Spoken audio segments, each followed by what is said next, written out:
welcome to another edition of Paranormal UK Radio, the flagship show here on the Paranormal UK Radio Network. I'm Mark Johnson, and I'm sitting in tonight as host for Irene Allen Block.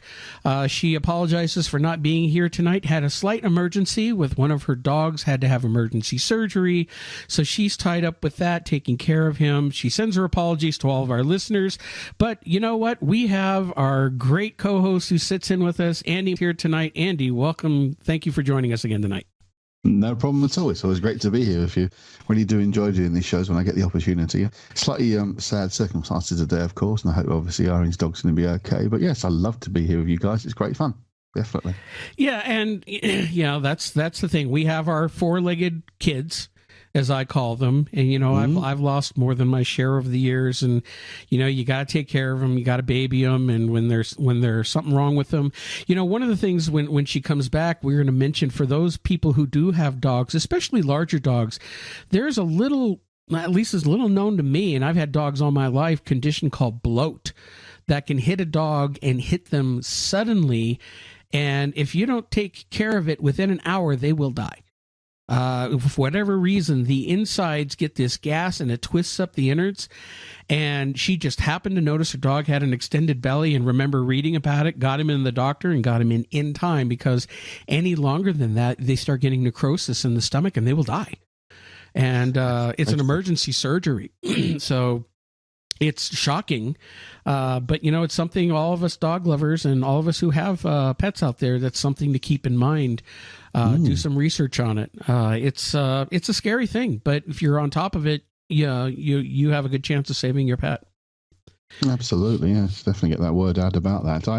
I keep guinea pigs, I have to confess. I have a couple of small guinea pigs, which they don't tend to last very long, so you kind of get used to losing them, but it's always a shock when any animal is in any kind of distress. So, I know. My sympathies. I've become such an animal lover. The older I get, the more I love them, and I don't like seeing any animal in pain. Or I'd adopt 10 dogs right now if I had the choice. Because so many dogs that need and cats that need adoption, need homes. So that's my cause. If people, if you can adopt a dog that's at a shelter, do it. You get a lifelong friend. Oh, absolutely. I grew up with a dog myself, so I know exactly what you mean. Definitely. And here in the U.S., what weird stuff's going on here in the U.S. With 2 hurricanes and a third on the way. Florida getting clobbered by Irma, bitch. Well, not as bad as they had feared, but I don't know if you saw these pictures, Andy. I've never seen this phenomenon in my life where the ocean disappears. Have you seen that? In Miami and Tampa, the bays there emptied of water completely. That's incredible. People walked out a mile out to where the ocean is supposed to be, and there's no water. The power of these storms is so great that it's literally sucking the ocean out away from the shore. That is incredible. I've seen some images of what's been going on over there. Of course, the Caribbean is another area that's hit very badly. I'm a massive fan of cricket, so one of the teams we play at the moment is the West Indies, and of course the team's over here, and of course they've got friends and family in the eye of the storm, so they've obviously been very concerned, and they actually wore some black armbands the last match to commiserate for those who've actually passed away during the storm. So yeah, it's something that I've been following closely as well. Terrible. I mean, weather, this is the last couple of years, weather's been bad, whether you're on the global warming side or climate change side. I believe in climate change. I mean, things are going weird. So, it's something we've got to be prepared for. Absolutely. It's one of the things that was said on the radio earlier on today, that one of the reasons why this storm is so specifically so bad is because the ambient temperature of the sea has risen just slightly, but it's sufficient that it requires less energy to create this level of storm that it would have done with a colder ocean. So it is a real example of there's been a definite global change. We can obviously discuss why that's happened, but the evidence seems to be there is a definite change in the climate. So that's really quite worrying that these sorts of massive level 5 storms could become more common than they are now, which is really rather worrying. Yeah, kind of makes me glad I live inland in the middle of the country, of course. Now, my problem where I live is just north of me is the Yellowstone caldera. And if the supervolcano, and if that ever blows, Yes. Yeah. I'll be busy at that time. I'll be busy evaporating in the upper atmosphere. Absolutely. Well, fortunately, myself and Steph are both quite lucky living in the UK. We don't tend to get that often, particularly unusual weather patterns, though. Actually, we had a torrential downpour here today, which was probably one of the heaviest storms I've seen in quite a while. And that's unusual for around here. So we're a little more fortunate. It tends to be more stable weather-wise in our area of the world. So. Oh, that's good. But you know what? Hey, speaking of unusual, let's get right in with our guest tonight, who has a lot of unusual stories to share with us. We've had her on the show before, about a year or so ago. We're very thrilled to invite her back on. She has written several books. In fact, I think it's getting beyond several now. Most of them focused on people going missing. And her two newest books that have come out in the last few months, Horror in the Woods and Terror in the Woods, The Missing. So we want to welcome Steph Young to the program. How are you tonight, Steph? Hello, I'm great, thank you. Thank you for having me back on. Oh, thank you for coming on. And, you know, I'm always really intrigued. I've read so many of your books, and the idea of so many people in the U.S. going missing, and not just in the U.S., it's around the world. I know a lot of you focus a lot on the U.S. and in Europe too, that people go missing under very strange circumstances. Just to recap a little bit for our listeners, can you tell us just how you got interested in this subject and how you went about researching it?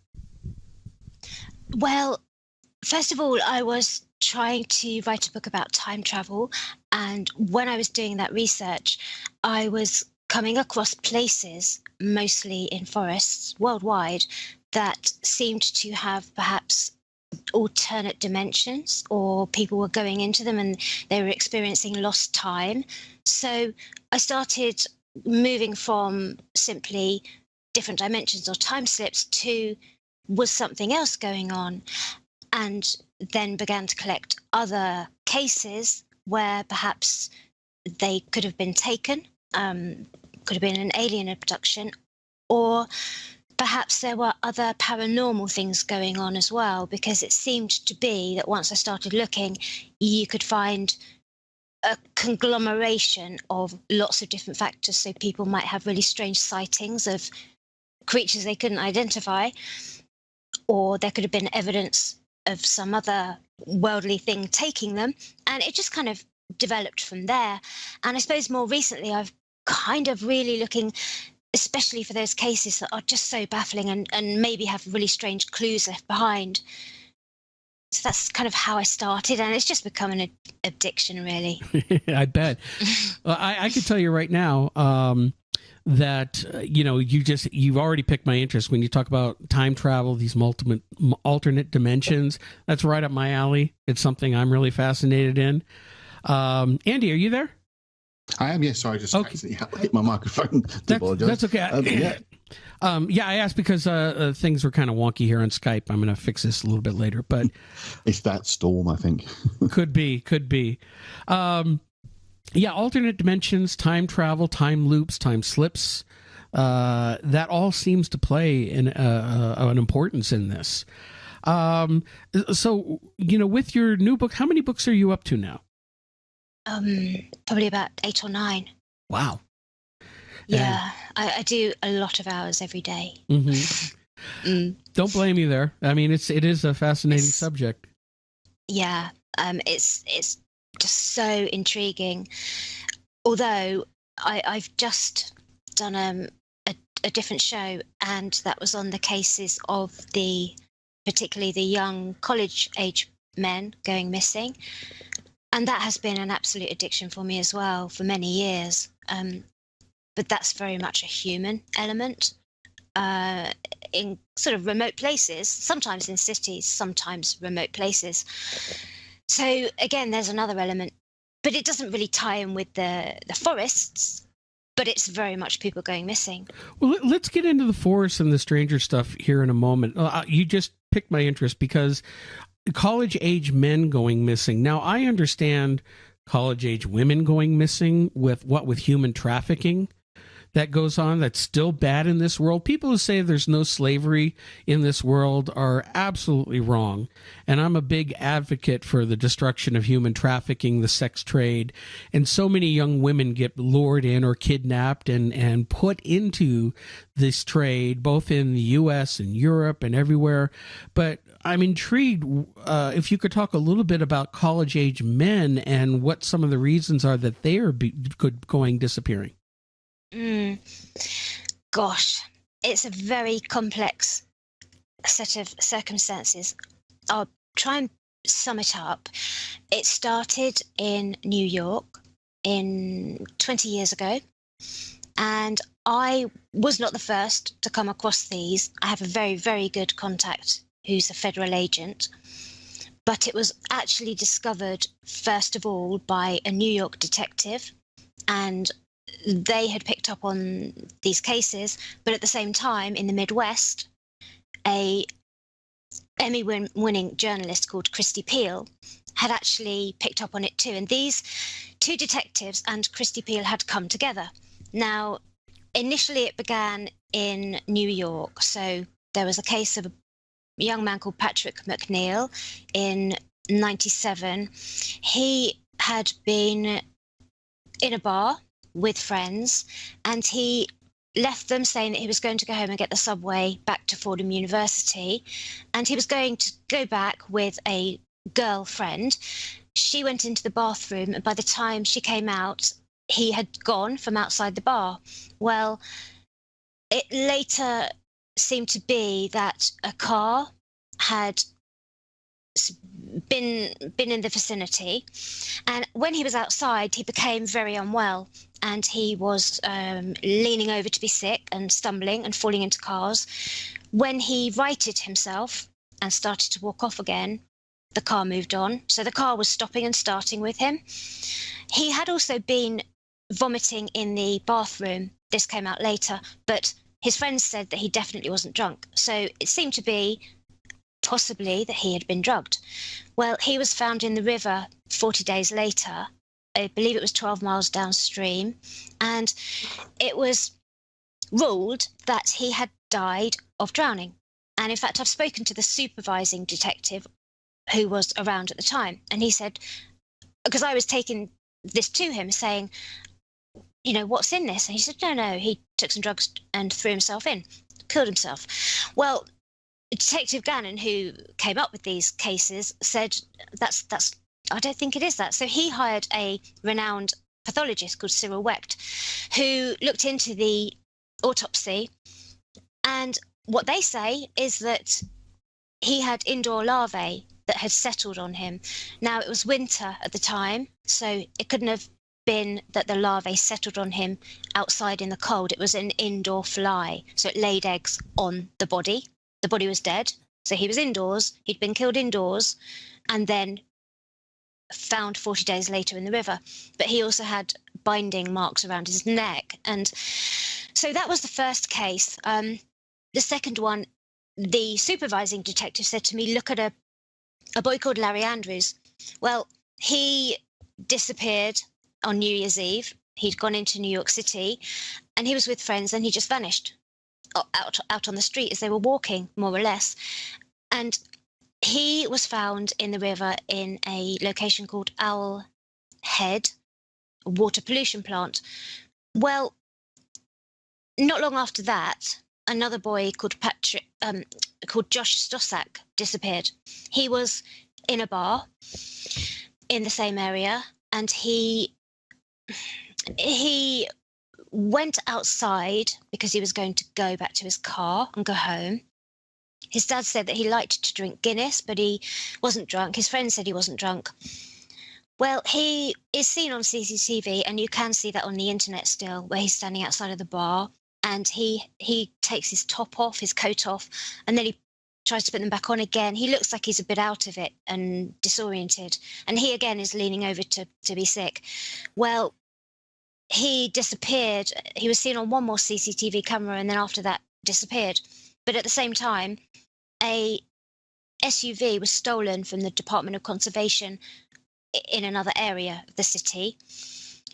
When the father got involved, after his son had been found, and the police had said, well, he just had an accident in the water. He said that the car was seen on CCTV passing the bar, and the vehicle that was stolen had the boy's cell phone very close to the place where the car was stolen. But I've been working with a federal agent who's been on the case for a long, long time. He's not really known in the public arena, but he does it all free because he got involved with the boy's father, and he has given me a lot of information, so much so that I know that he's met one of the killers. He went undercover. So I know who has been doing it in New York. It started 20 years ago. It's still going on, but not quite as much there. But at the same time, there was this occurrence in the Midwest. So over in Wisconsin, it was happening there as well. And it was Christy Peel that noticed this. So, for example, and one more thing. In the New York case, where he was in the bar, the federal agent who I have contact with has a CCTV of somebody injecting him. So we go over and there's a case of a boy called Chris Jenkin, and he disappeared in 2002 on Halloween. He was in downtown Minneapolis, and it was because it was Halloween, they were dressed up in fancy dress. He got thrown out of the bar because the bouncer said he was drunk. Later, that was kind of queried, and he vanished from off of the pavement. Well, private detectives were hired by the family who determined with the use of bloodhounds that he'd actually been abducted and placed into a vehicle in a parking garage and taken away. And he was found in the river, again, a long time afterwards, and he was floating on his back. He still had the costume on, and he had slip-on shoes. So despite being in the water for something like 40 days, he was on his back, his arms were crossed, and he still had the slip-on shoes. There are so many reasons that were looked into in his particular case, and it was changed to a homicide.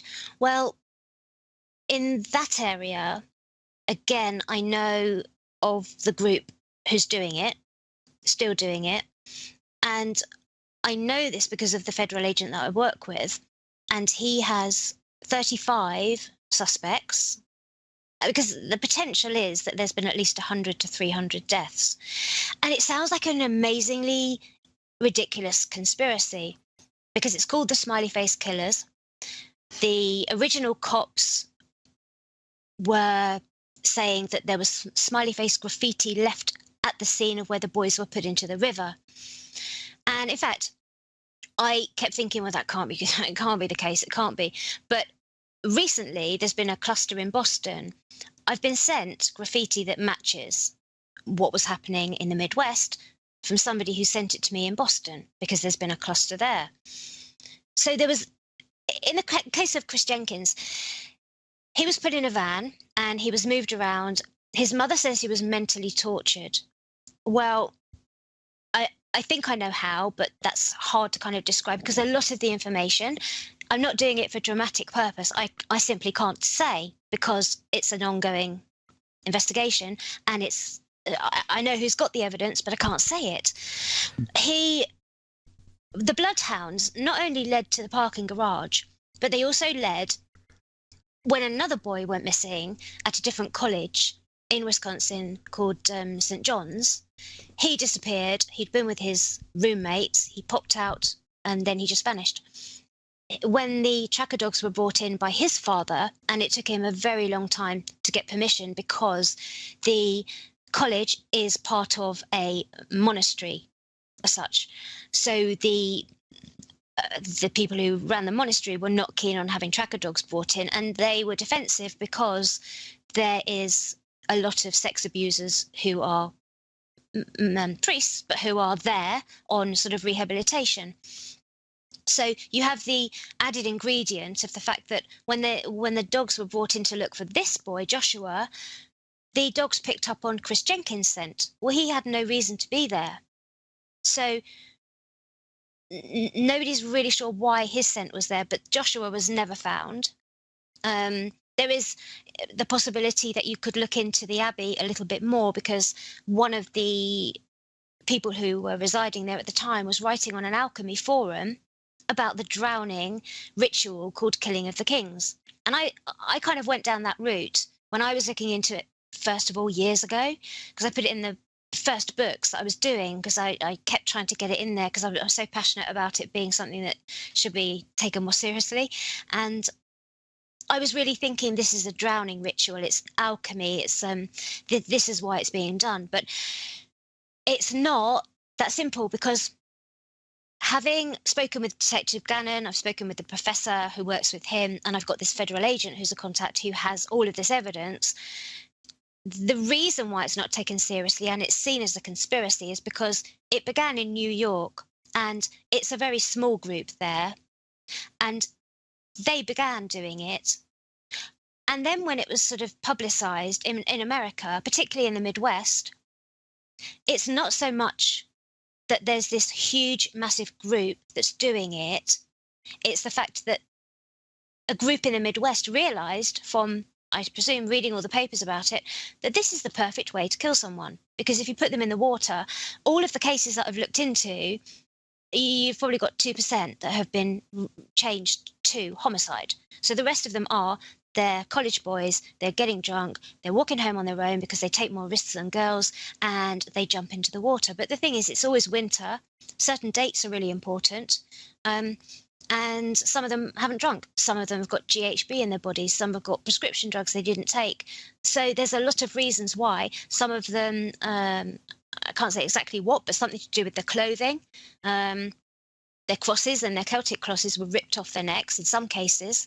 But I thought, because I was speaking to the professor, and it's supposed to be this global phenomenon, because he said to me, what are you doing about the Manchester cases? Have you looked into them? Well, the Manchester cases are called the Manchester Pusher. I looked into those cases because I looked into them before he contacted me, and I thought, no, it's not the same thing. Yes, the pattern is there, but actually I found 2 or 3 groups of people who had pushed people into the river and the canals there because they were mugging them, and 2 gangs went to prison for it. Sorry, Steph, just say, is this Manchester, UK or America? Yeah. Okay, here. Yeah. Oh, okay. So, all right. so in the UK, it's called. Yeah, well, there's been 75 drowning deaths in the canals there in Manchester. And Manchester's, in comparison, it's not huge, is it? I used to live there, actually. Yeah. So when I looked at those, and I spoke with the journalist who first started reporting on them, and I've contacted the coroners and got the reports and things. Some of them, I can't get them all because you have to be a family member. In the UK, it's not as easy to get hold of. But the ones I have got hold of, the pattern of a certain age group going missing, and they normally in the US are very fit, very sporty, on the swim team, they're wrestlers. But in the UK, we had from 18 up to 75. And the pattern for me, and I still could be very, very wrong, but I couldn't see that pattern there. What I did see, only from doing my own research, was if I extended the search grid by going to Leeds, Birmingham, Liverpool, York, Birmingham. If I went out, and our towns, Andy, are an hour or so's drive for our cities, aren't they? So Birmingham to Manchester and Leeds are an hour away. In the US, you might drive for a day to get to the next city. So ours are smaller. So I thought, well, maybe I'll look at what's going on at Leeds University. So I could find all these cases where they had, again, I found probably, 15 cases in, a day or so, which fitted the pattern, but they looked to me, and who knows what I know, but they looked to me like the boys all had the same shape, the size, and the same look about them. So they were all slender, they're all exactly the same height, and they look quite gentle. So they're not the rugby player types. So I was thinking, well, I don't believe here it's the pusher, even though the professor's telling me it is. And I do know why it could be international, because I've said to you that in Wisconsin area, Minneapolis, there is a group there and it spreads out. But there's also another group, and this is where it starts to sound ridiculous, but there is also another group. These 2 groups they could very easily have the same reason for working together. But that second group, I now understand why it makes sense that it could happen internationally and be carried out. I know that now because I've been told by this federal agent, and he's provided me with the evidence. He has placed people at the scenes of some of them. Steph, let me interrupt here a second and ask you. I understand that there's a lot you're reluctant to say right now. It's an ongoing investigation. You don't want to give too much away. These groups, because I have also heard of a couple of different things in relation to going back all the way to the 60s and 70s involving the MK Ultra program out here. People, especially transients or homeless children being kidnapped for these programs and used for mind control experiments, psychotic drug experiments, all sorts of things. Is these groups related to something like that, or is it something completely different, like either a religious or sex cult type of thing? Well, I did look down that avenue, and in fact, somebody contacted me because I'd mentioned them, and I actually didn't realise I was still alive. But they contacted me, and they had been very much the most important researcher in MK Ultra, mind control, and all of that. I was looking into that because actually there were sub-projects of MK Ultra happening at 159 universities or sub-sites of universities across America. So that was a very possible method for training somebody, recruiting them, and making them do something. Because I looked into the fact that drugs can be used on somebody and they can be made to do something and then their memory completely wiped. So that was a very possible, but I don't think it's that from what I've learned. Okay, well, definitely that's something that we can't wait to hear more of once you've done more research and you write more on it. And again, I can understand we can let that topic go for now because it's still an ongoing case. But before we move on, Andy, did you have any other questions on that? A couple, really. So, from what you're saying, you feel there's definitely a connection with these groups. There's though there's some differences in the modus operandi, there's a connection within them, you think? I don't know if there is 100% connection between them, but I know what could connect them. So let's say a common interest could connect them. Because when I was told who this large group is, I just thought, no way. I was stunned, absolutely stunned. I had come across them because I've been this phenomenon I have done more work on than anything, and I've done it for sort of 6 or 7 years. So I'd come across them and I thought, no, come on, it's just not credible. But yeah, so that one is really weird. Yes, the two groups could connect by a common interest, and not this big group necessarily, but the one I'm talking about, the more sort of regional one. That one, and again, I can't really say, but that one could have connections, let's say, with something like the Franklin Omaha type.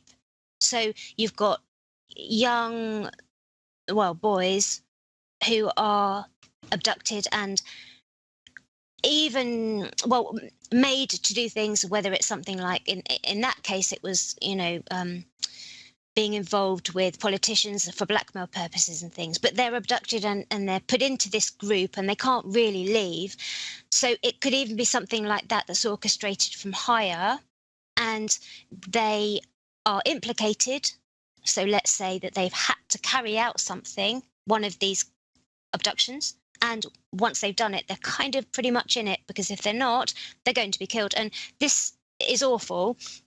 But somebody sent me a video, and it's a compilation video on YouTube. But from one of the scenes is something, it's off the dark web. So I didn't go on the dark web. It was sent to me as a compilation, and inside this compilation is a live footage of a boy, young man, who is obviously being held. So he's on a chair, he's being held there, and on his lap is a A4 sheet of paper, and what's written on that is very much related to these cases, because everybody it refers to it so blatantly. Now, what I don't know, of course, is whether it's a joke and it's just someone who's followed these cases and thinks it's hilarious to do that. But if it is real, then that person who's on the chair is being killed in front of you, and because they have started talking about it. So, but it could still be a joke, or it could be that it's murder, and it's because they've told somebody about it. Well, if going 40 days missing, even in the winter time, if a body is in the water for 40 days, there's not going to be much left of that body. So the fact that they're finding bodies, arms crossed, and there's enough of the body left that hasn't been eaten by the fishes or, through natural decomposition being that long in the water, the body would be falling apart. Which makes me feel that they're not in the water for that long at all, that, they're eventually dumped in the river once they're done using them for whatever purpose. Yeah, that's it, isn't it? Because all along I was trying to find the reason behind it all, but failing to understand until it was sort of pointed out to me with credibility that it's not so much that they're doing it because they're, how can I say it? It's more about the method of disposal. So when you try and work out, well, how can it all be going on? And then, but hold on, there's different groups doing it. Well, they're doing it because, I think I said earlier, because it's the disposal method is the best way, because they don't routinely, and I spoke to several toxicologists, they don't routinely always test for GHB or things like that, and they also don't routinely do a test on the fluid in the eyeball, which cannot be corrupted. So if there was something that shouldn't be in the body, it would be detected by doing that test. But from the pathologists I've spoken to, they said they won't always do that, and especially, of course, if the police who handle the cases just think, well, they slipped in, they fell in, or because there was a case in New York a couple of years ago, and I've spoken to one of the detectives who went to the scene, and he said, well, it was suicide. But there was graffiti there that I know about that could relate to these cases. And his wallet was placed on the deck before the water. And so the cop said, well, he just jumped in, he killed himself. But they didn't... Sorry, I'm going off track. I've lost my train of thought now. But so 90% of the time, the police say, well, it's just an accidental death. And I was kind of thinking about it earlier. It's almost like saying, okay, well, everybody who's killed in a car crash, it's a big conspiracy because somebody made them crash. They crashed into them from behind, and there's a gang going around doing it. So that's how ridiculous it sounds when you try and explain it. But if you were to look at some of the cases, like in Michigan, Todd Geib, he was found in a lake that had been previously searched many times, and the area around, he wasn't there. Then he was found afterwards, and he was bobbing upright in the water. You can't drown like that, can you? You wouldn't be bobbing upright in the water. He'd been dead. He had drugs in his system that he wasn't known to take, but he wasn't killed in the water. He was killed on the land.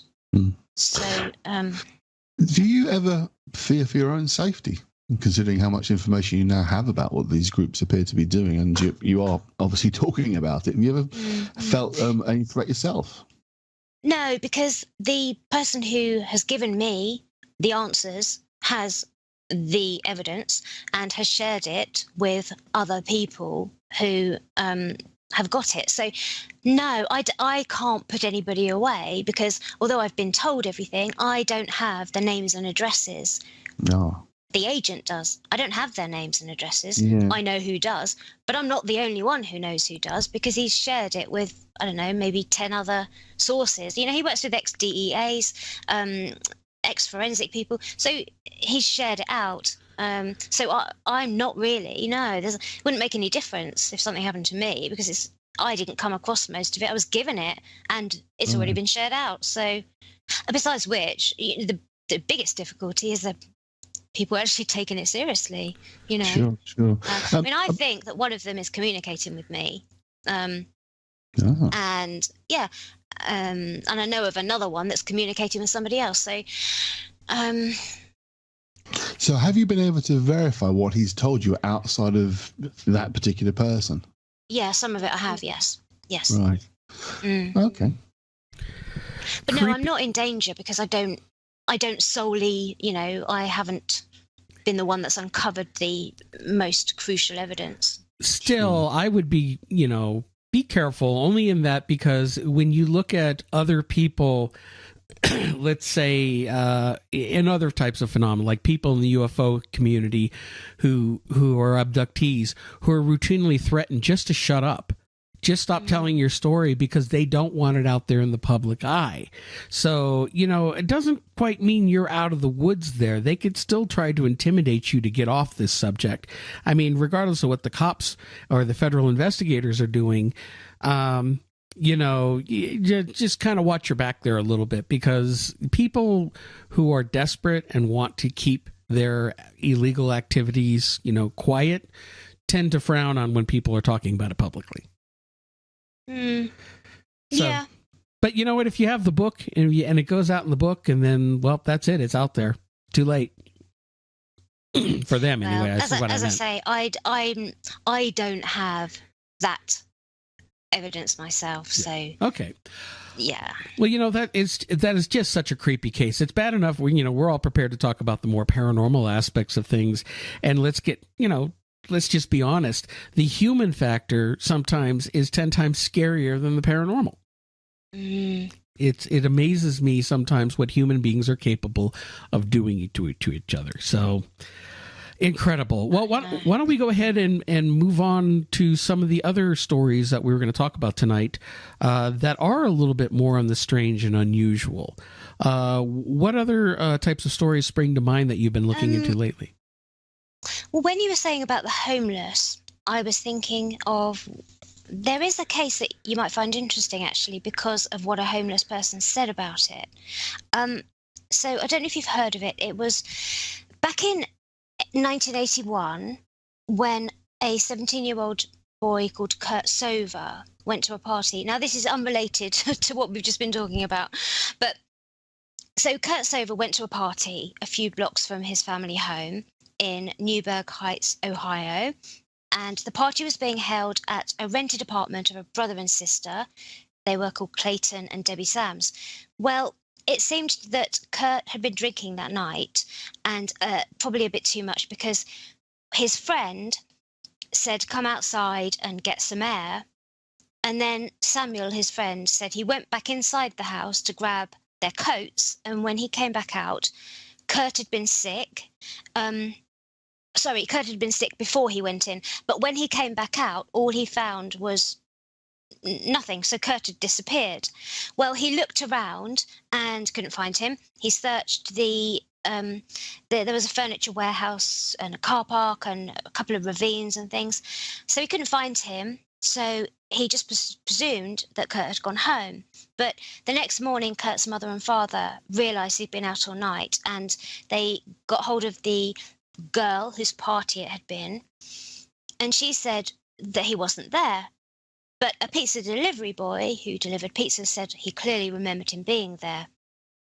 Well, his mother and father began to plaster missing persons posters all around the neighbourhood, and up to 50 people were searching the alleys, the ravines, the local trees and bushes, and looking for him, and the dumpsters and the garages. But 2 days later, a homeless man walked into a record shop in the small town there. Well, he'd been hanging around outside it for a couple of weeks, and he had said in the past to the manager of the record store, he said that he had access to bodies that were being flown in to the nearby Cleveland Hopkins International Airport. And he said he bragged about stealing the shoes from their bodies, which is really strange. Well, this day, after Kurt's gone missing, he went up to the store manager, Judy Oros, and he pointed to the missing persons poster on display in the shop. And he said to her, they're going to find him in 2 days, and they're not going to know what happened to him. Well, the following day, the girl who hosted the party, for some reason, told his family that their son had been sleeping on a cot down in the basement of their house. So his father went around with the boy's brothers, went to the basement, kicked the door in, and the father believed that it looked like somebody had been sleeping there recently, but there was no sign of his son. Then the next day, 3 local kids were cutting through the woods behind the furniture store on their way home from school, and they saw what looked like a discarded shop mannequin, half in and half out of the river, but the body is posed in a crucifixion. And according to the Cleveland newspaper, The Plain Dealer, the body was cruciform with arms outstretched, head to one side, one knee slightly bent and one foot on top of the other. And the patrolman, Paul Grisek, I think you say, well, when he arrived, he said that the body was laid out like Christ on the cross, and one shoe was found nearby, but they never found the right shoe. So obviously it wasn't a mannequin, it was the boy's body. Eventually, the missing shoe would be found positioned in a pile of rocks, not far away. The coroner determined that he had a bruise on his cheek and bruises on his shins and minor abrasions. Well, he had no knife wounds or bullet wounds, needle marks, internal injuries, and his feet had no injuries or any marks or dirt on them. So, although he seemed to have been walking without shoes, his feet were completely clean. The coroner couldn't find a cause of death. And then next day, the homeless man goes back into the record store and he's carrying a bunch of flowers. And he says he wants to give them to the store manager, but she hasn't got to work yet. So he hands them to the assistant and he says, here's a card with the flowers. Well, it said, roses are red, the sky is blue. They found him dead and they'll find you. Well, when the store manager arrived, she was a bit spooked by it, so she called the police. And they questioned the homeless man, but they couldn't find a reason for actually arresting him. Well, after that, he's never seen again. And then 3 days after Kurt disappeared, and prior to his body being found in the ravine, a friend of his called David Trunsnick was driving en route to a job interview. And as he was driving along in the town, he thought he spotted Kurt accompanied by a man that he didn't know. So he slowed down the car to pull over, and he didn't know that Kurt had gone missing, so he was going to offer him a ride. And then as he pulled over, he watched as a van pulled up that he hadn't seen before, and he heard Kurt shout the name Franco, and then watched as Kurt got into the van with the man who was with him. Well, a local resident also came forward, but many months later, to say that she had watched from her bedroom window 2 men dragging a teenage boy, looking like he was unconscious, toward the area that he was found in. And so she said that she hadn't come forward because she was scared, and her husband said, don't get involved. The police investigation at the time was said to have been labelled a joke, really, because one of the officers on the force was later jailed for using excessive force against people, but he wasn't related to the boy's disappearance. But the crime scene photos of Kurt in this crucifixion pose didn't seem to exist, and they don't seem to exist now. And so the theories about what happened to him, there was a drink at the time. I can't remember what it's called now, but there was a really strong drink that was really popular, and people wondered if he'd had too much of it and perhaps fallen into a coma, and then they'd placed him in the basement to allow him to cool off, or that he'd overdosed. You know, he'd drunk so much that he'd died from it, and they'd panicked and not known what to do with his body and placed him in the basement and then took him to the ravine. But the thing was, his father had been in the ravine the night before his body was found, and he said he went over that with a fine-tooth comb, and the boy's body, his son's body, was not there. So you could say, well, actually, yes, he died at the party, they kept him down in the basement, and they must have taken him there after the father had been there. But the weird thing, I suppose, is the crucifixion pose. And I was going to say, oh, you think? Yeah. Sorry. Yeah, But yeah, I also- think that would be, yeah, okay, that's strange. Yeah, sure. Yeah, but also, who was the homeless man, and how did he know when the boy would be found? Maybe that was just luck. But and what was he talking about? Stealing shoes off bodies being flown into the airport. Why would bodies be flown into the airport? Dead bodies. So how did these dead bodies die, and where were the bodies coming from? If this was true, and then I actually contacted a oh gosh, I'll remember them. Oh, an investigative journalist called Press Gray, and he runs a project called Project Astral.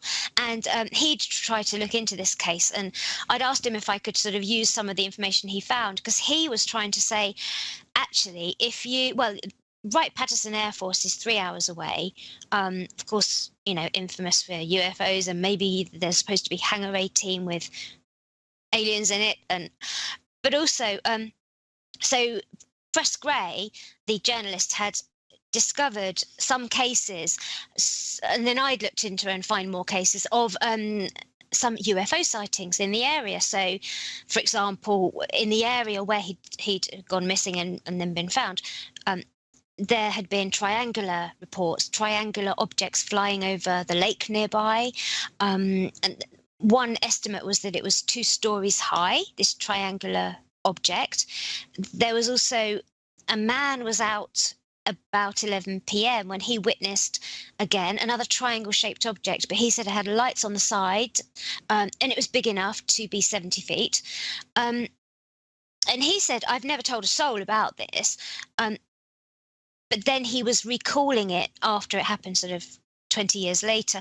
And he said that he'd actually been at home the time it had happened, and that something had woken him up, and he'd gone to the window, and as if it had kind of called him to watch it. And he at first thought that it was a helicopter, but it didn't have that shape, and there wasn't any sound. And obviously it couldn't have been because of the size of it. But the weird thing about him was that he later went on to say that things went really strange in his life, particularly at night after that. He said, I had 5 weeks of weird things happening where I would just wake up and there was this ship. And the next thing you know, I'm outside asleep on a lawn chair. And he's thinking, how on earth did I get out there? And also the lawn chairs actually were kept in a locked area beside his swimming pool. So he had no idea how he could have got the key was in the house, but it wasn't accessible to him. So he didn't know how he kept being lured outside. And actually somebody recently contacted me about something very similar to that. And he feels that he's been lured outside, and his cousin has woken up in the early hours of the morning and seen that he's standing outside as if he's been called. But going back to this story, so then, not long after this, actually, I found another account, actually, but a former army sergeant called Mr. Todd Neese. He was in the same area, wooded area, and he began to hear really strange sounds and the trees or the bushes being sort of broken. And then he says that he saw this creature that suddenly stuck its head out of the tree line and was running along the abandoned railroad track. And in fact, he was with 2 others, and he says that they shot at it. The creature fell down, but got back immediately up, even though they knew that they'd hit it. And he described it as really odd in appearance and said it had 1 eye. And a woman in February 1981, about an hour away from that, so a little bit further away, but she had sent a report in to move on about seeing humanoids at the same time that a UFO was flying over a gravel pit. And there were other reports by dog owners.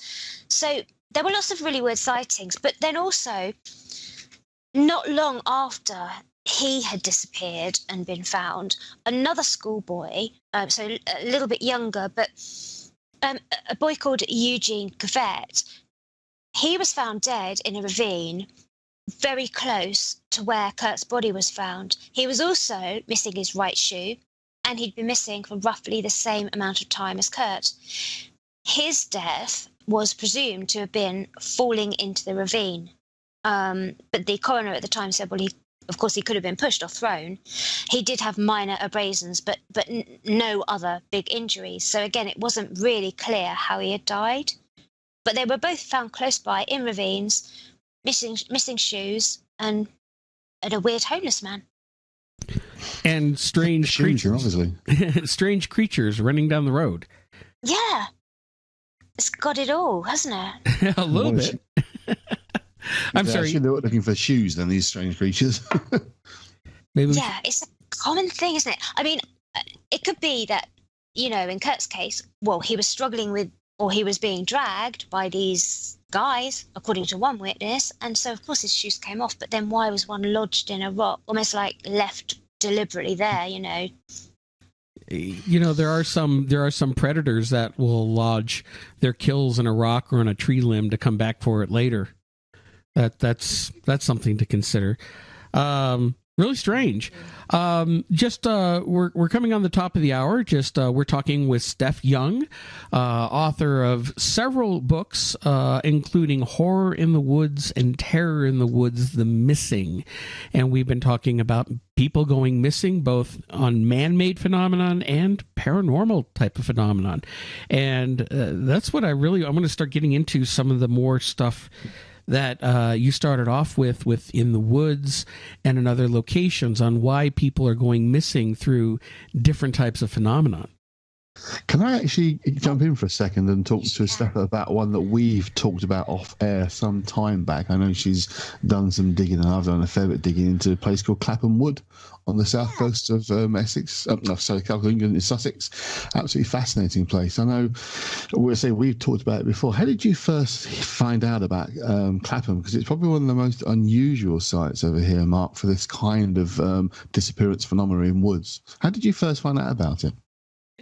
I came across some writing, and I think it might have been in the Fortean Times. It was looking through archives, and it was through the writings of Charles Walker, who Good was... old Charles, good friend of mine. Yeah. Oh, really? Oh, yeah, I know Charles well. You know him? Yeah, I've been into Clapham several times with Charles, so yeah. Have you? Mm-hmm. Well, what can you tell us then?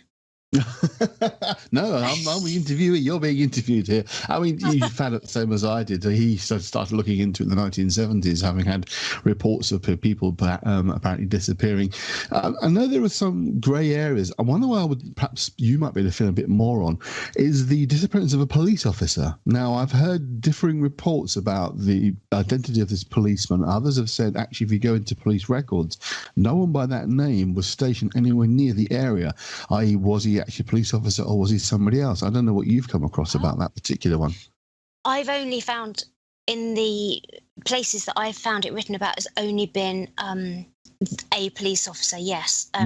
But there is a lot of muddiness about those cases because, so I know that there was a woman that was found, but she'd been attacked, hadn't she? So although... She was thought to be mentally ill, wasn't she? And may have been deluded at the time, but something definitely happened to her, certainly. So there is a lot of disparity in a way about, I suppose, what really happened to these cases and whether they are all linked by some reason. I don't really know. I mean, I've looked into them, but yeah, I don't know. I'm throwing you off track a little bit there. I do apologise. The one that I found the most fascinating. So go on. Yeah, not really, Andy. It's just that I feel a little bit sceptical about them in some ways, because if you look really, really deeply, there was some kind of local character who was said to have been responsible for certain cases and things like that. So I think the more you kind of read about it, you kind of think, okay, I'm not sure. I mean, initially it did seem that dogs were going missing, weren't they? And then these bodies were found over a series of sort of months, and the vicar as well, who was found in there. Probably the most famous verified missing person in Clapham was the locum vicar, wasn't he? He apparently gone out for a walk, literally just in the summer's evening, and never returned, and was found, I think it was 2 to 3 weeks later. But they are quite certain that the area that he was actually found in had been previously searched and nothing had been found. And yet his decomposing body was found about 3 weeks after he'd gone missing. And the one that I always find the most amazing, which is, of course, a disappearing horse, which is really quite spectacular. That just briefly come. Sorry, Andy. Do you know what really fascinates me is the Hecate story. Oh, absolutely, so you can say, all right, well, I just think it's so atmospheric. Charles Walker said that he put some notices out, didn't he, in local newspapers saying, anybody, have you had an experience, please contact me. And this person contacted him and said, I'll meet you in the woods, I'll tell you what's going on. And it was dark when he went into the woods, and he's thinking, maybe I shouldn't be doing this. And then this person, this person turns up and says, don't turn around, don't look at me. And then he says, we are from the Friends of Hecate, we have friends in high places, you know, we're not ordinary here, we're from, you know, up above, and don't interfere in our business.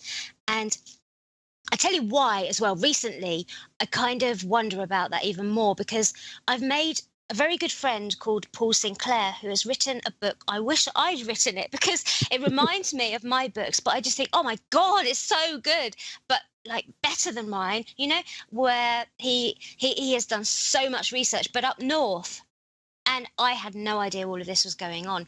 Well, I did a little bit of digging, because I had actually put on Facebook, I love this book, so if you like mine, you will devour this. And he'd found out, and so since then we've been talking, and I couldn't put it down. But there's an area up north, and it is his research, it's not mine, but an RAF base that was abandoned.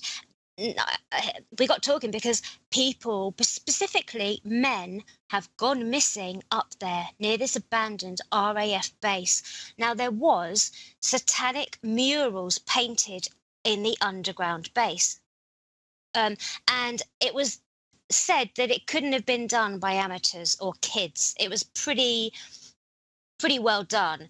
And so Paul Sinclair was making inquiries about the possibility of there being a cult and you know, satanic practices going on under the base, and was it related to these missing men who were being found in the sea, or just not being found at all, just simply disappearing in this remote area where there's an RSPB bird sanctuary and an abandoned RAF base with bunkers underneath?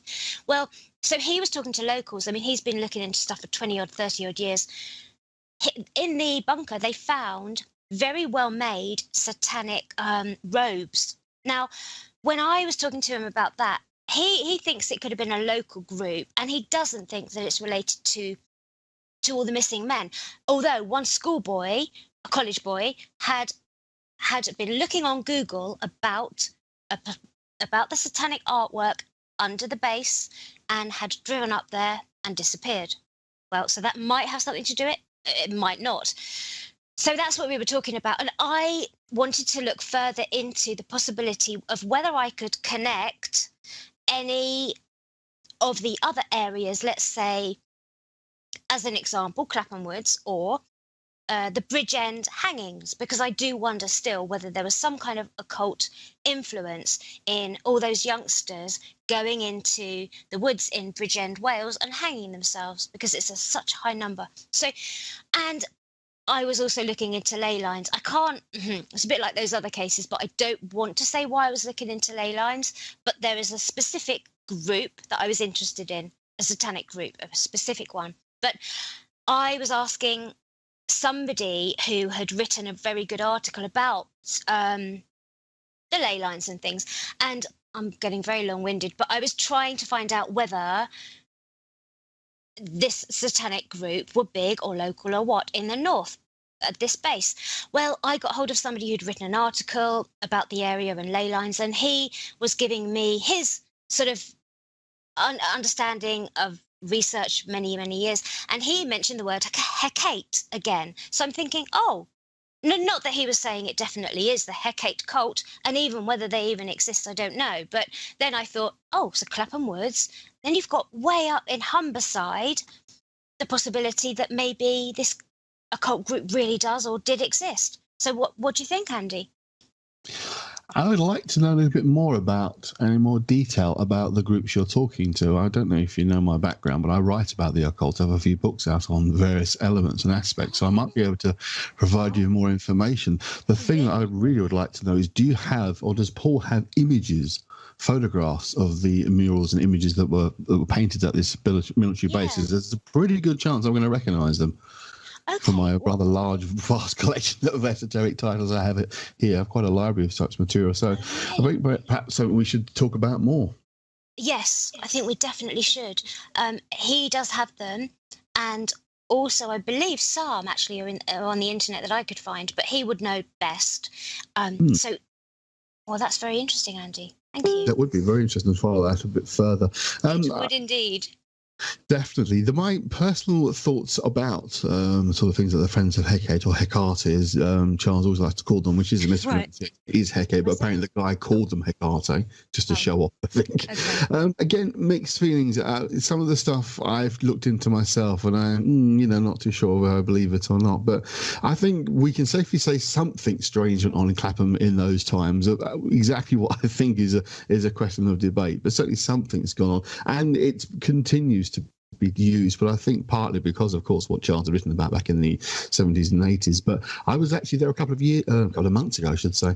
Took some friends and went on a tour, and we were quite disappointed. It's been massively denuded of trees. There's two very large areas now that are completely cleared of trees.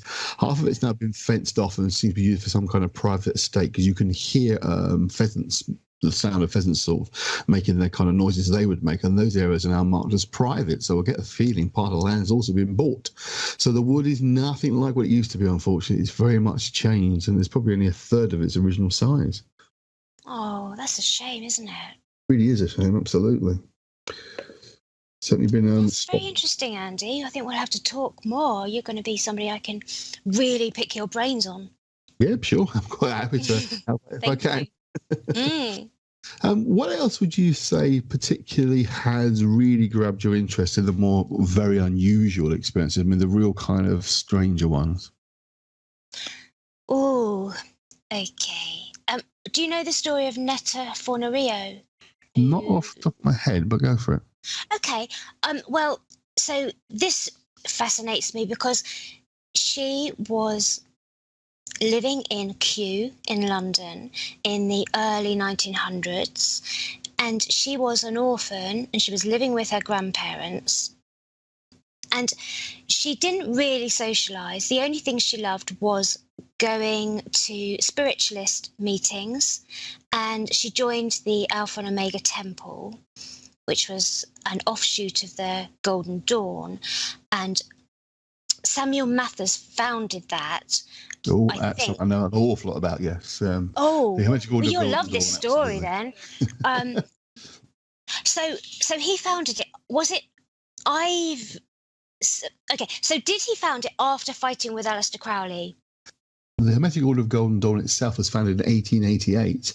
At that point, Crowley was just pretty much a kid still. But it was Gregor Mathers, William Westcott, and William Woodman founded it together, the three of them. Woodman died fairly soon afterwards, and McGregor Mathers and Westcott ran it together, effectively.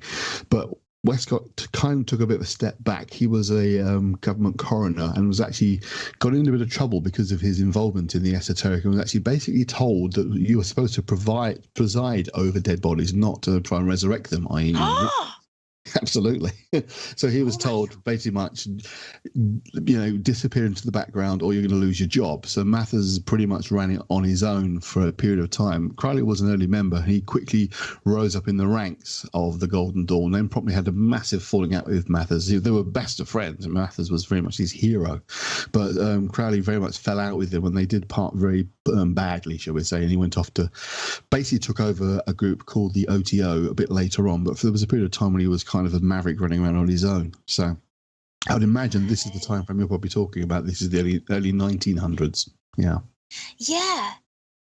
Oh, well, so Netta Fornarino, she was only really interested in spiritualism and going to those kind of meetings. Well, in 1929, she decided that she was going to go to the remote island of Iona in the Hebrides, which is only 3 miles wide, and at the time had no electricity, no water, no phones. Well, she said that she was going there for some tranquility. Well, the diarist, Dr. Samuel Johnson, had described the island as a place of strange magnetic energy, but highly powerful. And a 7th century abbot called Adomnan, I think, he had written about St. Columbus and how they had fought with dragons and could control the weather, and he had angelic encounters there. So it was all very sort of mystical. But she'd gone there and she took lodgings with a family, and she seemed to be trying to commune with spirits, and her friends thought that it was probably because she was trying to contact her deceased mother. Well, she disappeared one day. Before she disappeared, she'd had a habit of staying in her bedroom in the daytime and writing in her journal. And then at night, she would go out on the moors. Well, one day, the mother of the family noticed that her room is empty and it didn't appear that she'd been back there. So when she still didn't come the next day, they set out across to look for her. But it was quite an open island, and they looked everywhere, but they couldn't find her. And then the next day, they found her body, and she was laid out on a little mound, and she had a long black cloak on and a sort of ritual dagger or knife in her hand, and she had nothing else on. They could only really think that she died of exposure, and she didn't have dirty feet. So although she had a death mask face that looked like she had died of terror, she had bloody toenails and toes, but the soles of her feet were completely clean. Well, they couldn't really work out how she died, but the friends of hers who were in this order came up with some opinions, one of which was that it was Samuel Mather's wife had killed Nettie on the astral plane, because the wife of Samuel Mathers was now dead, and for some reason they believed that she may have killed her on the astral plane somehow. They believed possibly that Nettie had actually been trying to contact the 7 rays on the astral plane, so the realm of the fairies. The reason that some people thought that was because she also wrote at the time for the Occult Review, and she was obsessed with an author who had written an opera, and the opera was about the fae or the fairies and how they were a very foreboding race, and that humans should not sort of take them on because the fae would win. So there was, this idea that maybe she had somehow sort of been traveling astrally and had died because she'd been trying to reach that domain, but they hadn't taken kindly to it, or she'd reached another domain, and but there's other really strange twists as well, because the author who had written this opera that she'd gone to see about 10 times and then written about in the Occult Review, he wrote as a woman, but he was actually a man, and he grew up on that island. And one day he was out, he was only a child, and he went to find his best friend, who was a girl. And when he got to her house, he couldn't see her, and he asked her mother and said, where is she? And the mother said, she's gone with the fairies. Well, she never came back. She was never found. And the place that Nettie's body was found was on this mound that was supposed to be a fairy mound. So it's just a really strange story. I mean, it's a true story. And there was reports of a hooded figure being seen by some of the locals. There was reports that the island was haunted by the monks who had a monastery there once, and they were driven off the island. There were lights seen in the sky sometimes. So there's all these different strange things, that were going on there. The only thing I can say that might clarify things a little is I can't speak now. Mrs. Mathers, shall we say, actually outlived Samuel by about 10 years, so she wouldn't have died. She was still alive. But there's something about that story that's ringing a bell. I think I've read it somewhere. I must admit, the elements that definitely are ringing true to me. So yeah, that is really interesting. So I think I've come across at least part of that story before. Yeah. Yeah, it is. I didn't sort of create it. Yeah, it's definitely, you can find it, definitely. Yeah, definitely. Yeah. So that I'm trying to think. Actually, the opera you might be talking about as well. The Occult Review magazine itself was obviously around for a long time, and there's lots of articles in it. But it is that. It's that interesting link we get with the idea of the fairies doing strange things in the early 1900s, and now, of course, you come into our sort of time, you'd be talking more like aliens, UFO abductions, rather opposed to otherworld abductions. The same kind of phenomena being recorded in different ways throughout sort of time, particularly, as I say, back in those sort of days, to talk about fairies and underworld disappearances. That would make more sense to them, whereas to us, the idea of aliens and abductions would make more sense. It's interesting on that, but the theme's still there of these otherworldly contacts, whether they're fairies or aliens or whatever. I find that quite fascinating, those kind of connections that you seem to get with these sorts of stories. I do as well, and I always say, well, if you were the one that had the experience and somebody was telling you it wasn't a fairy, it was an alien, or it wasn't Bigfoot, it was an alien, you would say, no, I know what I saw. So it's really hard, isn't it? Because they could both be the same thing. Yes. That we're seeing. Exactly. But that's what I would say also. They're neither one nor the other. They are something else. And there's something funny enough Mark and I have talked about before, that there is something else. These other things exist, but depending on what your interests, your background, your own experiences are, that's how you'll perceive them. That's how you'll see them. Us sort of people who are into ghosts will see a more ghostly phenomena. Those who are into more UFOs will see an alien phenomena. But we're all seeing something, almost as if that something, whatever it is, takes on a form that suits our own belief system, our own understandings. And sometimes you even get reports of a group of people seeing a phenomenon, but the people describe something different depending on who they are and what their own interests are. They see the same experience, but they remember it or recall it differently, not because of a failing of memory, but based on what they understand themselves. And yet, I also feel like, why can't they all exist as well? So I know there's the belief or theory, or that this can all be manifesting from the same place, and they're all the same, but I kind of feel like they're on different levels of existence, or in different universes that merge into ours, or that's what they are. So why can't they all exist, rather than why does it have to be that aliens are fairies, but we just see them differently? So do you see what I mean? I kind of think, couldn't they all exist? Why? Because couldn't they? My own thing would be that they all do, because that's how we are perceiving them. They're none of them. They're not any one of those things. They are all of those things. Exactly that. So yeah, we're kind of on the same sort of wavelength. They describe it slightly differently, but essentially the same thing, that they're not individually, they're not the one thing or the other. They are the something, and the end is literally as you perceive them. That is what they come across as. I mean, it's a little bit different, but there's I forget the author's name now. Ray Bradbury, his Chronicles of Mars. There was I remember seeing the TV version in which they had these kind of creatures that were the Martians. Yeah, the Martian Chronicles, based on his. Yeah, I remember that show.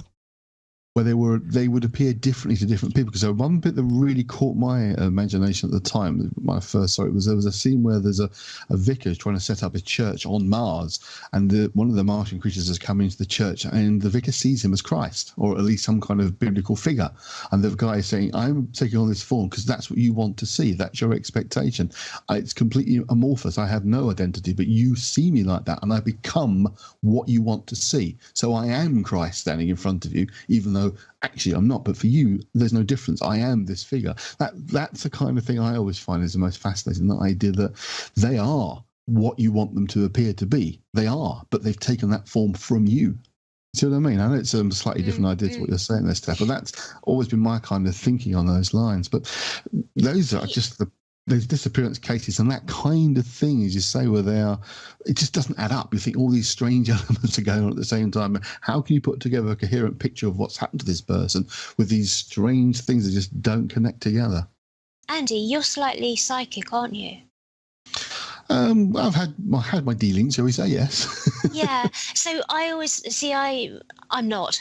So I always wonder what you can see compared to somebody who can't see any of it. You know, so what you can see that's out there that we can't see.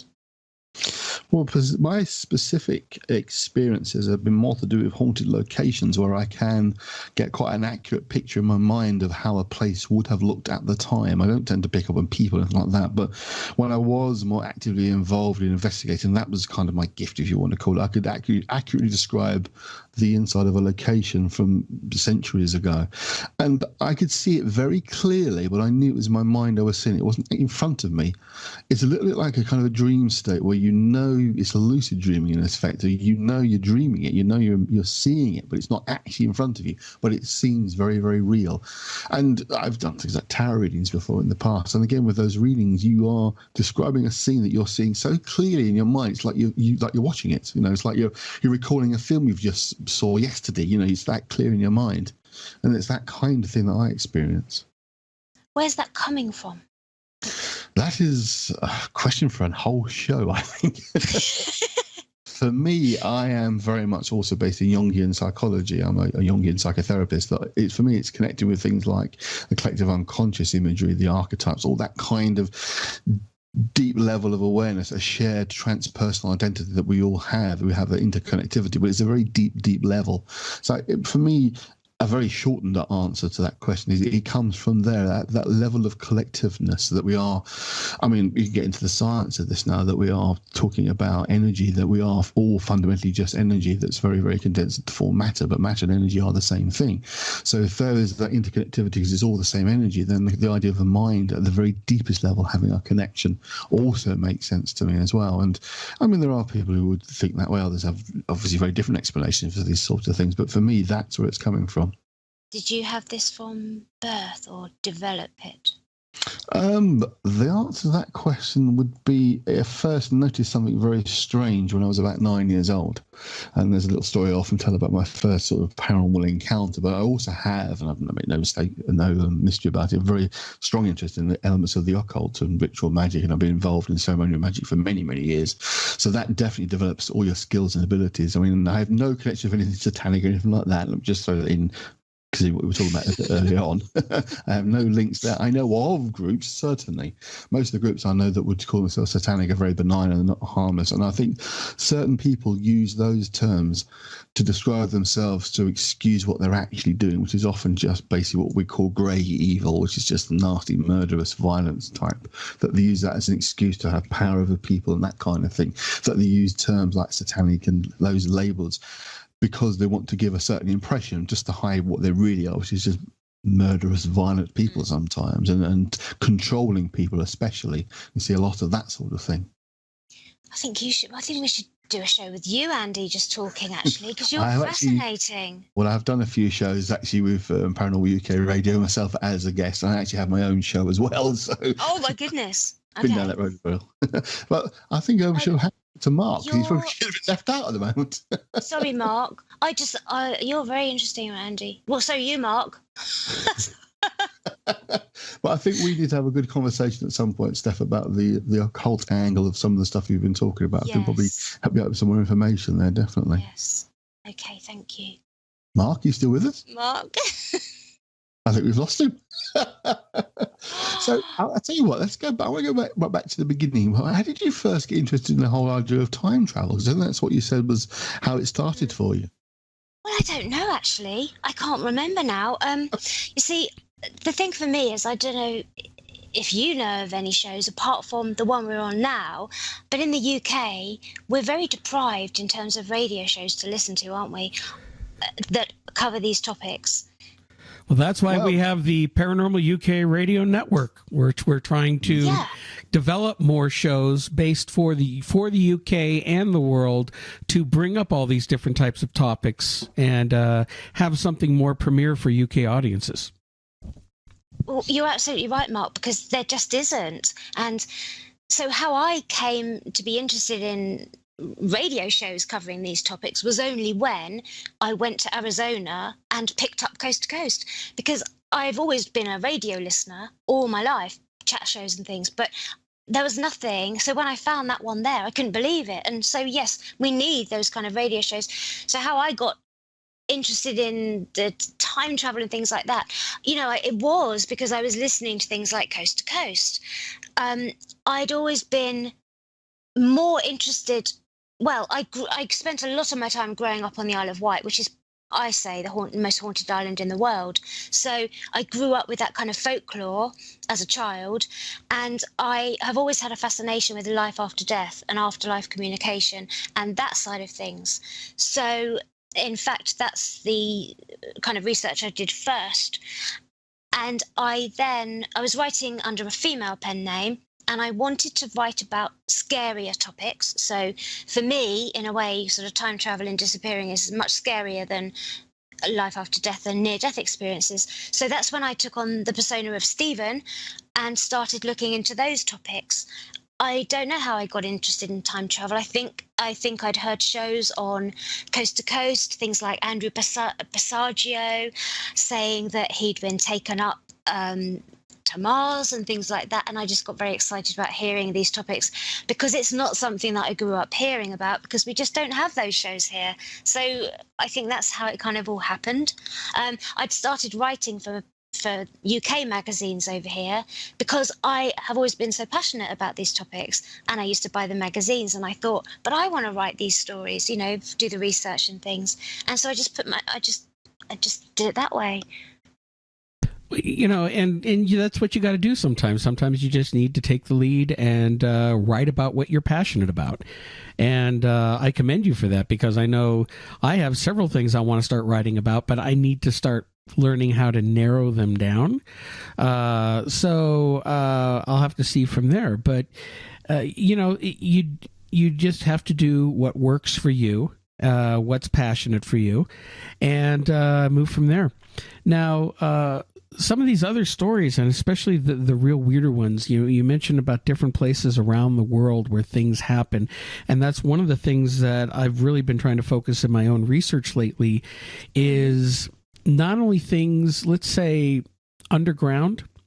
You mentioned the people, the looking into the research on the Fae, the fairy lore, the Fae, underground in mines and caves, and that fascinates me. And I remember some stories that you had previously written about, where people have gone into caves or mines and had experiences of beings calling them or trying to beckon them to come in further into the mines. It's weird and kind of scary. I'm trying to remember. Well, I know that, I think on the last show we talked about the catacombs in Malta and the entities that were beckoning a woman who'd sneaked off, gone away from the guided trail, and found herself being confronted with these 9-foot-tall entities that were beckoning her across an abyss. I think I put some cases, just some kind of stories about haunted tunnels, like when the railways were built and over in America, and they had haunted experiences. There was a case of a hunter who had gone missing and was found a couple of days later. I cannot remember the name of the railway, but it was a newly built railway back in the sort of, 200 years ago or something like that. Well, he'd gone missing, this hunter. He had a gun with him.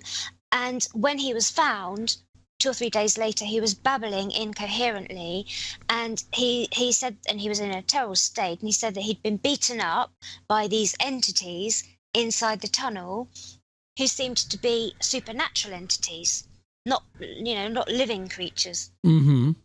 But beaten up. Yeah, beaten. He said they took my gun off me and beat me with it. Jeez. Yeah, and there were 2 or 3 cases I came across like that in tunnels.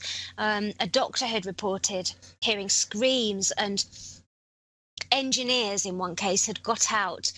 A train had broken down, so one train was going into the tunnel, but another one was at the other end. So the engineer for the one that had broken down was sent back into the tunnel. He came running back out, white as a sheet, and said that there's entities in the tunnel. The other 2 workers went in with him, and they said that they could hear people saying things like they're draining our blood, but they couldn't find a source for where these people were saying these things. The railway was surrounded by no houses or anything. There were no people around. So there's a few strange stories like that.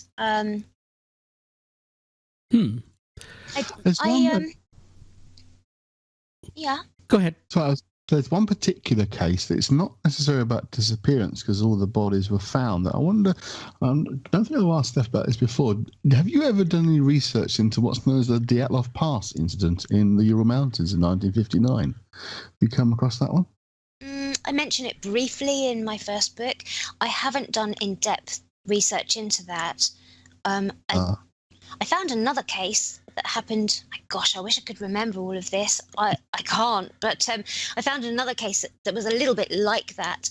And sorry, there was no explanation as to how these climbers who had set off had ended up dead on a mountain in appalling weather, but it wasn't the weather that killed them.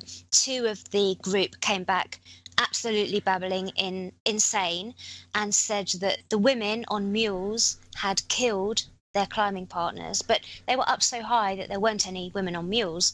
They were delirious as well, but a man and woman remained on this trip up the peak of the mountain, and the woman was found dead, but she was perched into a seating position.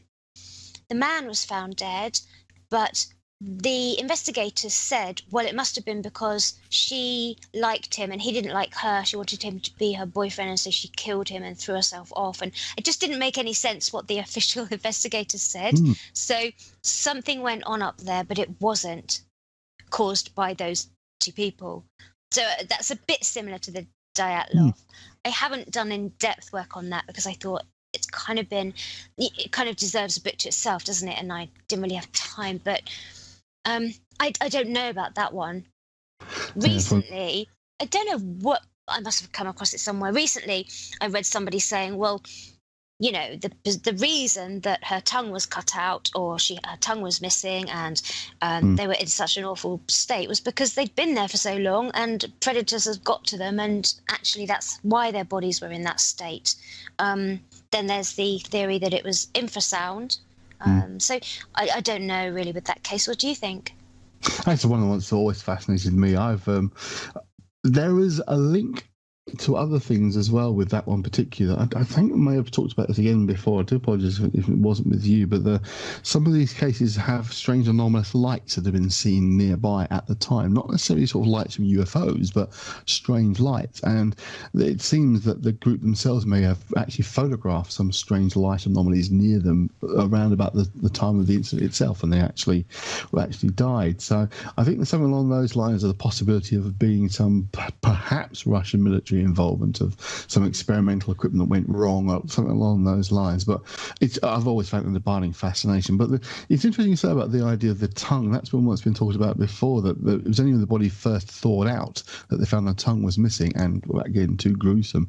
There was blood in her stomach suggesting that she was alive when it was removed, so it was unlikely to have been an animal sort of post-mortem that attacked her, and an animal that specifically targets the tongue was quite a strange one. So, but it's one of those as a Bali mystery. As you say, there are several books written about it, but it is a real mystery case. But I'm quite interested about the one you were saying with the climbers. Do you remember whereabouts in the world that one happened? I've got my book somewhere here. Hold on. Give me 1 second. Yeah, it was John Cooper and Jeanette Johnson, and it was in South America's highest mountain, so Mount Aconcagua, Argentina, 1972. Right. I think there's no relation to you, Mark. Johnson? Yeah. Yeah, I know it's such a rare name. Not that many people have it, so yeah, maybe it's a distant relative for all I know. You never know, dear.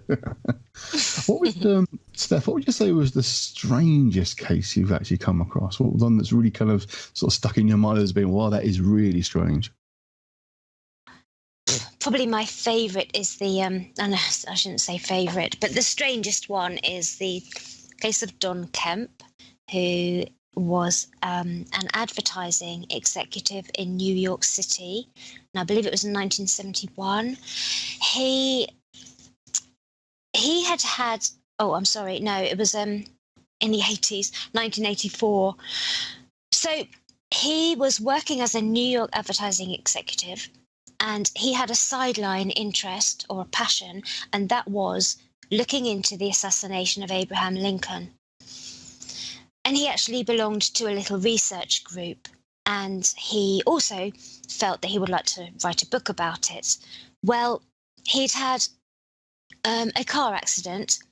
He was only young, in his 20s, but so it took him a long time to recover from the accident, and nobody really knows whether it was a combination of that or wanting to leave the rat race or wanting to write the book. But he decided to take off one day, so he piled his belongings into his car, and he took all his research notes, and he set off, and he ended up going to Wyoming, where he stopped en route at a small museum, and he left his briefcase there by accident, but he didn't come back for it. And then his car was found on a remote prairie, and the lights were on, the front door, the driver's door was open, belongings were trailing out of the car. He was nowhere to be seen, and it was winter. It had snowed, but it wasn't snowing that day. Well, some footprints led into the nearest field, but they seemed to just kind of stop. So when it was reported, I presume by a passerby, that the car was there but nobody was in it, the police started looking for him immediately, and they could only see this one set of footprints that stopped. They wouldn't bring the tracker dogs in, his mother said. I don't know why. But there was a barn about 6 miles away, and the searchers found 3 socks in the barn that they presumed were his, and a pile of wood. So almost as though somebody was going to make a little fire. But the tracks were not there, so it didn't lead. The tracks didn't lead to the barn. So he had disappeared. They couldn't find him. The police decided that he must have been depressed and walked off into the prairie in winter with the intention of dying. But his mother didn't believe that. And then an artist friend who lived in New York, she was out of town. And in those days, they didn't have cell phones. So when she was out of town, she'd received 2 voicemail messages that she listened to when she came back to her apartment, and she was firmly of the opinion that this was Don, her friend. And she said he sounded a bit strained, and she was sure that it was him, but he couldn't talk for long, so it was a very short message. Well, the police traced this message to a trailer in Wyoming, in a trailer park, and they interviewed the young man that lived there. Well, his sister, Don's sister, said years later that the boy could have been his doppelganger. It looked like they were identical twins. The young man said, "Look, I didn't make that phone call. You can accuse me of it, but even though it's on my phone records, it wasn't me." The police interviewed him several times, and they decided they didn't have anything to charge him with and that they believed he was telling the truth. The young man's mother, Dawn, didn't believe it, obviously, and I think she tried to sort of, have it looked into more. Well, eventually this man moved away and got a lawyer, but the police said no, he's got nothing to do with it. Then 4 years later, Don's body is found where the car had been. Obviously, the car's not there anymore because 4 years have passed. So somebody comes across his body. It's absolutely pristine. So there's no marks on it, no decomposition. And although it snowed after he had disappeared the next day, but the searchers had already looked for him the night that he disappeared and into the next day. So it doesn't appear that his body had been frozen by a heavy snowfall and he'd been hidden, because also 4 years had passed, so the snow would have melted. He would have been seen there, but nobody ever saw him there. Well, his sister was contacted after his body was found by a doctor who was a forensic anthropologist and liaised with the FBI on cases, but he worked at the Smithsonian Institute. So he asked the sister if they would give permission for him to see the body. So the body was sent to this doctor, and he said, well, there's no injuries at all to his body, no predation, but he has a very small hole in his skull. I cannot determine how that could have possibly been made. No surgeon's tools would make that hole. And so he didn't say what he thought had caused it, but he couldn't work out anything known that would have done that. And then, kind of at the same time, the sister also said another doctor had contacted her who was investigating cattle mutilations in the area that Don had disappeared in. And in fact, a group had been camped out there. So he was contacting her saying, I think that he was taken and brought back, and it's like the mutilation cases. Well, the sister was saying, I had never heard of this before. This was in an era, she pointed out, when there were no TV shows about ghost hunters, no stories about UFOs on TV. It wasn't really as popular. There weren't Sky channels and all these satellite channels. So she said, I didn't really know anything about any of this, and I, just dismissed it all. But she said, one thing that's really strange is that Don, before he disappeared, very shortly before, he gave me a book, and it was entitled The Universe, and he turned to a page on the Pleiadians, and he said, I don't know why, but I feel that you will need to keep this book, and this is really important. And there are other twists to it as well, because just before he disappeared, he had gone with his sister to a museum which had displays about Abraham Lincoln. And when he arrived at reception, the receptionist said, I've been asked to give you this card. And he looked at the card, and it was a local psychic who said she wanted to see him and hold a seance. Even though he hadn't told the museum he was coming, but this psychic had known that he was going to turn up at this museum. So he contacted the psychic, and he went to the house for a seance with his sister and a friend, and the psychic's husband was there, and they all sat around the table, and Don had a camera and recording equipment. Well, the sister said, in fact, she was of the belief that it all started because they went to this seance. She said that I blame myself that we went there, and it's all happened after this. And the psychic was supposedly able to give information about pet names, nicknames, things like that were known to the family but not a stranger. And as she was doing this seance, the candles all started to flicker, and the sister said the air of evil filled the room, and in the doorway was a woman in an old-fashioned bustle. She couldn't see her face or anything, but she was just standing there and looked so menacing. And at the same time, a red line, like blood, or like the psychic's neck was being cut from side to side, appeared on the psychic's neck. And all hell broke loose because everybody was scared. And Dawn took charge and said, everybody hold hands, let's pray. And eventually everything calmed down. and they left. But the sister said, I know he went back. At least 2 times he kept going back.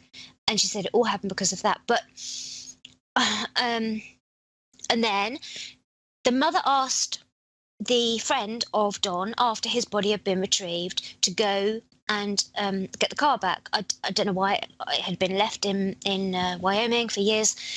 And now they had an ending to the story, so they asked him to go and collect the car and bring it back to the family home. When the car was parked in a motel, it was broken into, and a lot of the Abraham Lincoln material was stolen.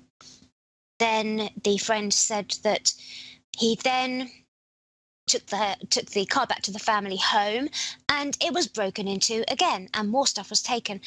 The mother then decided to donate some of the remaining tapes and things based on the research to first of all, it was to a local museum in Maryland.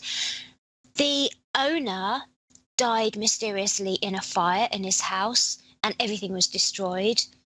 And then I believe the next it was they gave the remaining items to a Civil War store owner, and he died in a strange car accident, and any remaining notes disappeared.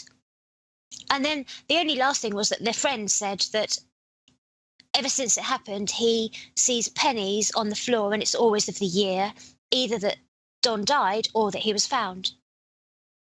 So that is a very strange case. Absolutely. Oh, Lord. Very strange indeed. Mark, your opinion? Yeah, I mean, there's so many strange cases similar to this where people, the ones that fascinate me are the people who go out in groups of other people, go on a hike, and one person is just like a few feet behind the other person, and then they just turn, and then they're gone. It's like they've been literally snatched out of the air when they were there seconds ago.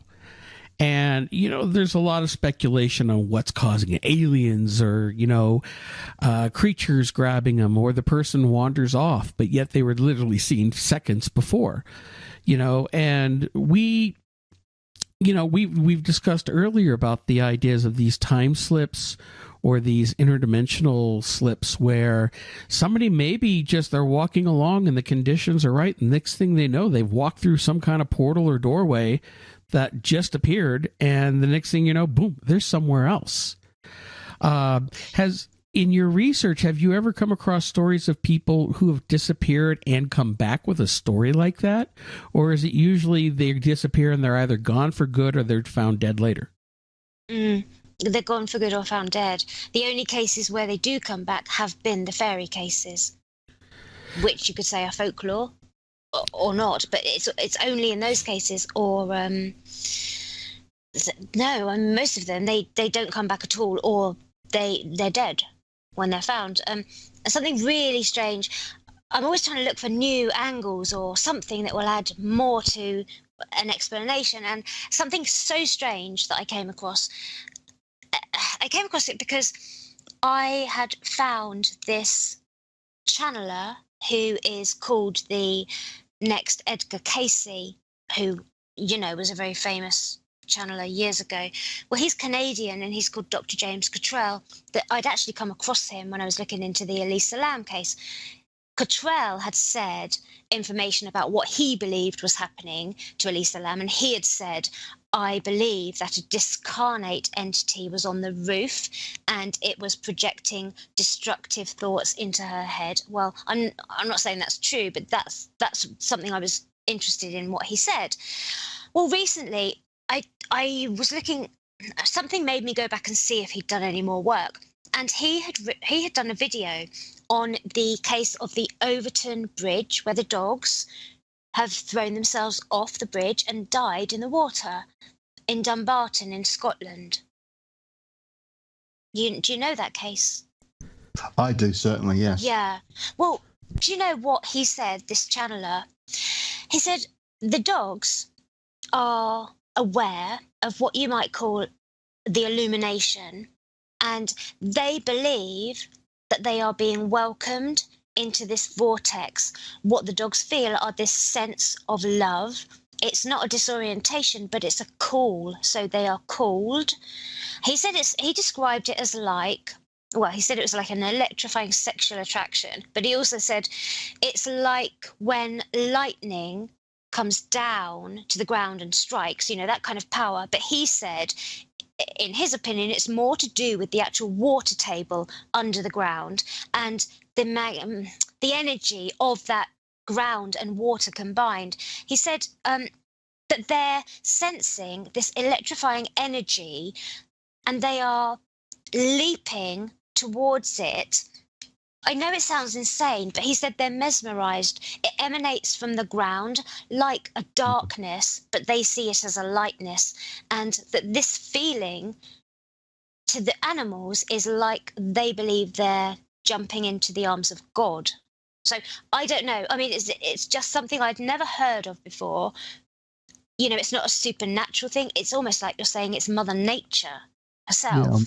Certainly, what I'd heard of it was the idea they think there's some kind of strange anomalous EM field that's being generated perhaps by the water or something in the underground that's completely disorientating the dogs, and they're thinking that it's okay to go in that direction, even though they're not. They're jumping to their deaths 30 feet above a river flying by. I'd like to know how he knows that they think the dogs believe they're going to some kind of astral light heaven, because I'm not too sure many dogs can really explain that to us, that that's what they think they're experiencing. I mean, I suppose... No, I know it sounds ridiculous, but I mean, he's a channeler, so if you believe in that sort of thing, and I mean, I suppose you could look at the dog's face, I suppose. You can usually tell if a dog's happy or not happy by his face, can't you, I suppose? I don't know. It's a possibility.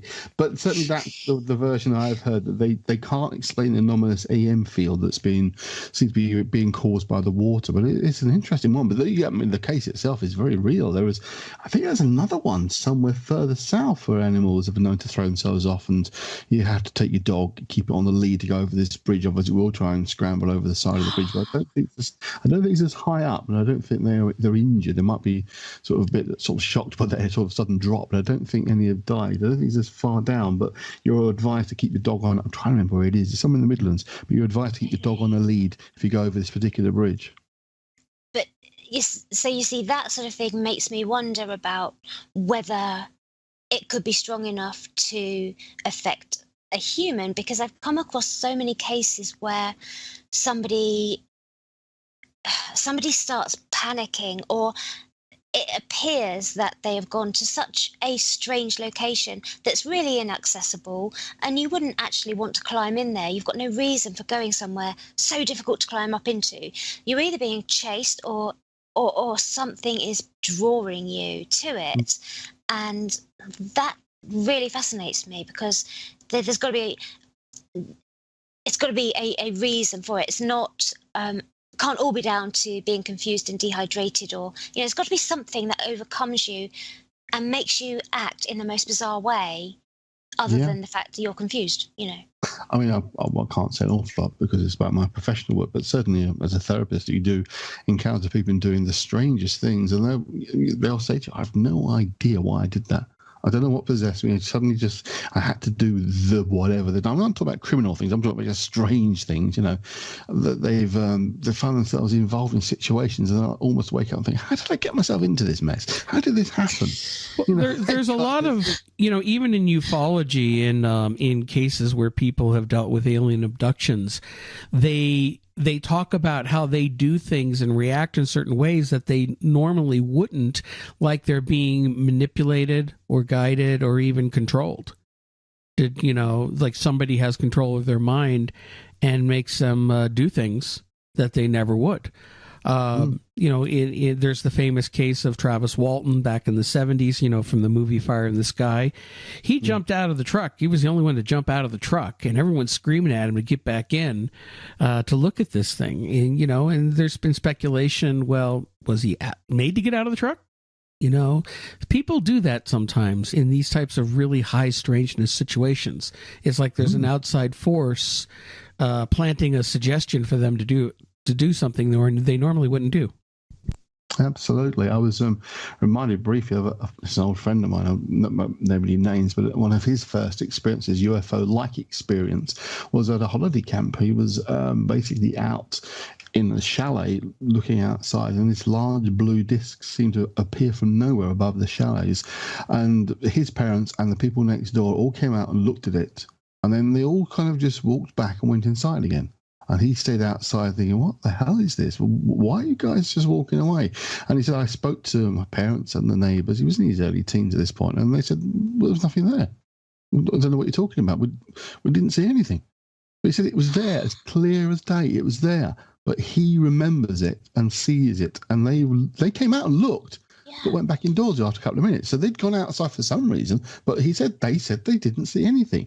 He said years later, his dad said, I wasn't supposed to talk about it. I don't know why. I just knew I wasn't supposed to talk about it. And you weren't supposed to talk about it either. And this person I'm talking about now was quite heavily involved in the UFO community. He's kind of dropped out for different reasons now, but he was involved for quite a while. And for him, it was, no, I saw it. It was there. Why are you saying it wasn't there? And their reaction was, well, no, there was nothing there. But his dad, as I said much later, we weren't supposed to talk about it. And he wouldn't tell him why he said that even. He said, I don't know. I wasn't supposed to talk about it, and nor were you. So there you go. And the way he described it, again, it wasn't kind of a classic UFO nuts and bolts. It was like a blue light, like a sphere of blue that seemed to come out from the ground or from some distance away from the ground and then sort of hover over them and then disappear. But he said, I was out there for a good 10 minutes looking at this thing and thinking, what the is that? And yet his parents and the chalet next door just went back indoors again as if nothing to see. Very strange. How strange. Mm-hmm, absolutely. Somebody I was corresponding with, because he told me on a podcast, and he said, I wanted to send this in to you because it's so weird, but I don't really want to tell other people. And that's what people often say, isn't it? They don't know who to say it to, and they want to say it to somebody that's not going to laugh at them. But he when he was 18 or 19 at his parents' house, and he said that he was just watching movies in the same room as his brother, same bedroom, eating snacks, watching a movie, when he just got this urge to stand up, look out the window. It's about 1 a.m. and for no reason he's got to look out the window and look at the sky. And then he felt this beam of light sort of hit him. He woke up with some marks on his body, and then it happened again. This time he knew that he was being called to go outside. And this voice was talking to him constantly in his head. He went into his aunt's room, woke her up. He said, don't be silly. Couldn't get anybody to take any notice of him.